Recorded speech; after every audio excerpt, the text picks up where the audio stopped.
This is the most feared Balkan man in the West. Many years ago, his controversial views took the world by storm. Sorry, I'm losing erection. Let's stop. Can somebody pass me my iPhone so that I go quickly on Pornhub to get excited again? Not hardcore pornography, but hardcore movies shot a step back. Oh, so you have now seen Barbie. Okay, that was out of context. Slavoj Žižek is a Slovenian philosopher that loves to talk about Mexicanism. Wait.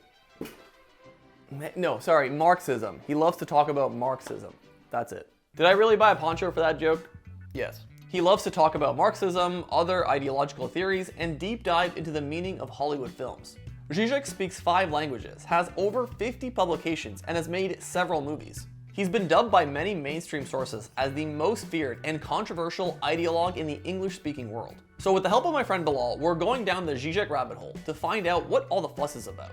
Why does he have a poster of Stalin in his apartment? What are his thoughts on ex-Yugoslavia? And many other questions will be answered. This river here is the official geographical limit between Balkan and Middle Europa. So beware, on the other side, horror, Oriental despotism, women get beaten, and like it. On this side, Europe, civilization, women get beaten and but don't like it. He's so energetic, isn't he, compared to now? Do you think he'd say that sort of thing today? I think he doesn't care, to be honest. I think Okay. the reason he's where he's at is because he did say things like this. Right, okay. Is he making a joke there? I don't know, because Zizek is a weird character. Hello, Editor Nelly here. These are roughly Zizek's thoughts on Yugoslavia. Yugoslav ideology worked because it wasn't taken too seriously and underscores how the system's success relied on a pragmatic balance between public conformity and private skepticism. I just saved you 30 minutes. This is a bit of foreshadowing. Finding out Zizek's thoughts on anything is quite the challenge, as he loves to ramble so much that he begins to argue with his own ideas, which can make it quite difficult to understand where he stands and what he thinks. If you do even enjoy this man, you are forced to watch the draft 1 of all of his content. Do you think he writes anything out or just speaks? Do you think he has bullet points? Do you think he just, so the Pervert's Guide to Ideology, do you think he just spoke for 2 hours and there was no breaks? He walks in and just starts, he doesn't say hello to anyone. So I was telling you, Zizek, if this is how you want to treat our Let's turn to the high point of our consumerism. is this part of the, oh my god, guys. A drink. Still. Guys, he's just started talking again. Oh my god, I gotta get going here. Okay, and action. Drinking it, I must admit it. But are we aware that... There's no way all of this is gonna stay in the footage. We are not dealing here with something which simply concerns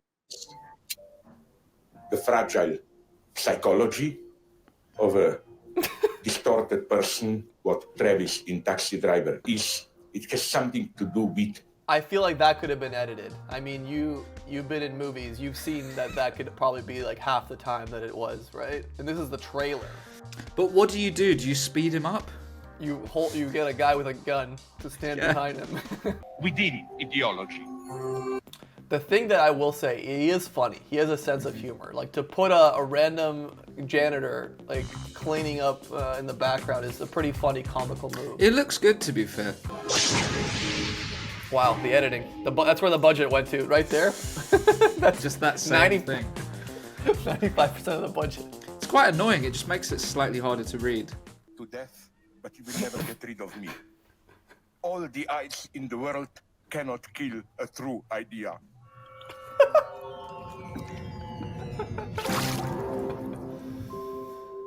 Wow.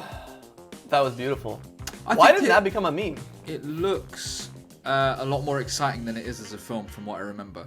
Looking back at stuff he said 5 or 10 years ago, it's quite remarkable just how not controversial it is. The unfortunate part, I think, that turns a lot of people off of Zizek is just how long he takes to get to a point, or the strange anecdotes he uses along the way. Okay, I will give you one example. A typical boss no longer wants to be a boss, Imagine this postmodern companies like some digital programming company, creative agency. A boss comes in jeans, embraces you with all vulgarities. Did you have a good last night, whatever? Then he remains a boss. I worked in many companies. I've never had that. That is wild. I don't know what world this exists in. There's never been a world that this has existed, but fair. Have you ever had a boss come to you and say, how was your I feel like that there are people though that try and be a bit cool. Yeah, but not like that. No. Bilal, last night you told me about your how was your was it a good That's such a funny question. No comradeship. Treat me as a boss, give me explicitly orders and so on. This is the most dangerous man in the West, and this is like, I mean, what is he saying here that's that controversial? Like, yeah, I don't know. Like, respect the boundaries of society and what rules are. Like, I don't... It's pretty standard. I don't know. Like, this is, once again, there's nothing really that controversial about what he just said here, right? Like, what no, I wonder if we are going to find something shocking. Like, when you open... I thought he was going to say something really racist or something, you know, but it wasn't really. I have to tell you this. Black people, for me... We all know about it of American Psychological Association, which declared toxic masculinity an illness. First, are we aware what they did? 5 decades ago, it was homosexuality, which was medicalized. Now they take masculinity, aggressive, clear social ideological product, and they medicalize it. And it's wonderful because friends told me who are part of this process, you know, big companies, they're already preparing pills against toxic masculinity. It's already part. But you know where What is the pill that would, we both had the same reaction. What is the pill to cure toxic masculinity look like? This is a problem with this sort of thing, though, because what does toxic masculinity even mean? It's a bit like the word woke, which has been taken out of, like, everyone's kind of got their own meaning of it now, to the point where it doesn't mean anything. Like, because I'd consider toxic masculinity to be, I guess, like, misogynistic. I guess very overly aggressive. What could you look up a definition of? A set of attitudes and ways of behaving stereotypically associated with or expected of men, regarded as having a negative impact on men and on a society as a whole. That doesn't tell me anything. Rooted in the traditional male roles, but taken to an extreme. But these are like all words that you can imply meaning in whatever you want. Like, someone can think that like a guy going to the gym 5 days a week is like an extreme male trait, which would be toxic. Well, another person would think like, no, like a guy that's like, I don't know, abusive to women is like, that's the real toxic. Like, that's the discrepancy here in the definition. It's a male attitude of, when you are in a difficult situation, instead of reaching out to others, you enclose yourself into yourself and act aggressively, hurting not only others, but maybe even yourself. That is not the definition we That's got. totally different. Yeah, is that what it was 4 years ago? Did they change the definition? That could be it, to be fair. In some situations, and we call this courage, you have to act like this. If there was a toxically masculine agent, it's Antigone. Instead of going crayon. What the hell is that word? What's Antigone? I don't know. God, you have to you listen to him speak for a minute and you've got to Google about 50 things. I'm just saying that we should be very precisely in defining toxic masculinity in this way. They do something very dangerous.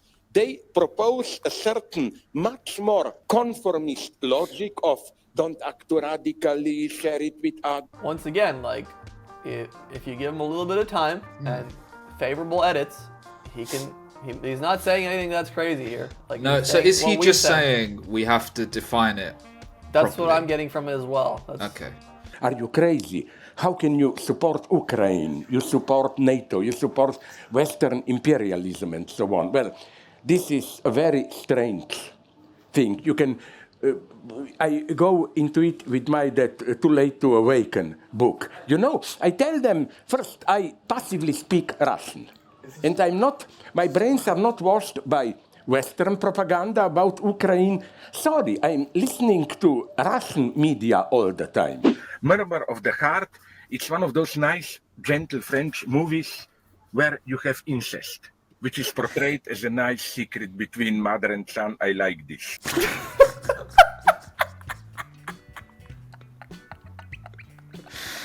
Okay. I like it. I incest. I like it. What do you think he means by that?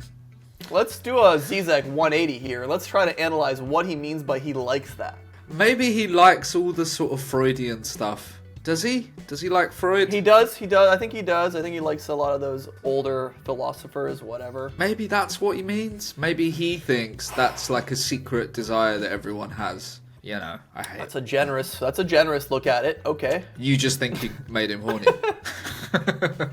When you're in town here, do you ever get approached by local fans or something like that? What do you mean by fans? People hate me pretty much here. I'm not kidding. Do you get approached by fans? No, people hate me here. What do you mean? I noticed you've got Joe Stalin on your... This is just so that I don't mean you personally, idiots, when they enter the flat, ask me, why do you have them? It's strictly for this. It's just to annoy people. How is that not directed literally towards him? The guy who just said that, yeah. Everything looks like it doesn't really fit him.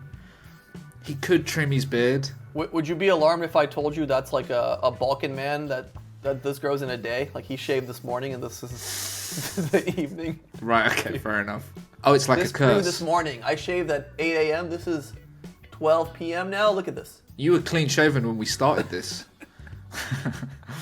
As the day progressed, we found ourselves more and more distracted by funny Žižek memes and never really finding the answer to our question. What makes him so controversial? See, in a weird way, we kind of did a Žižek. This is one of his biggest criticisms. One of the most common is from those who feel he's unable to articulate his ideas in a meaningful way. Chomsky has stated that Zizek is guilty of using fancy terms like polysyllables and pretending you have a theory when you have no theory whatsoever. We kept going down comical tangents and never really providing an answer. Kind of like how Zizek deep dives into topics so hard that he begins to argue himself. And with Zizek sometimes choosing to not take a side even though he agreed to, I don't get a conclusive answer to the question, which leaves me to remember only the memes. And that kind of brings me to the conclusion of these videos, and this community in general. Most of these philosophical debates are sort of pointless. Even if you understand the system 100%, there's nothing you can do about it. This might leave you feeling like the smartest person in the room, but you're also the most miserable. I especially hate when they, my students, come to me with personal problems. My standard line is, look at me, look at my tics, don't you see that I'm mad? I think most of these debates and ideas will die, but the memes will live on forever. The way you greeted your friend in the morning was not hello, good morning, it was smoke my prick. I had some kind of intellectual orgasm reading this, that I thought too much, my God. No, What? Smoke my prick. If there is context to this, I don't want it. This is the best form of whatever this content was. This is the form it should be. Yeah, you don't want to watch the whole thing. Viewers, okay, I may crush my testicles, torture myself, want to be mistreated, penis, testicles, and so on. But please strike back. I feel an idiot. Please. Did I make this entire episode just so I can do Zizek impersonations for an hour and a half? It's definitely a question that should be asked.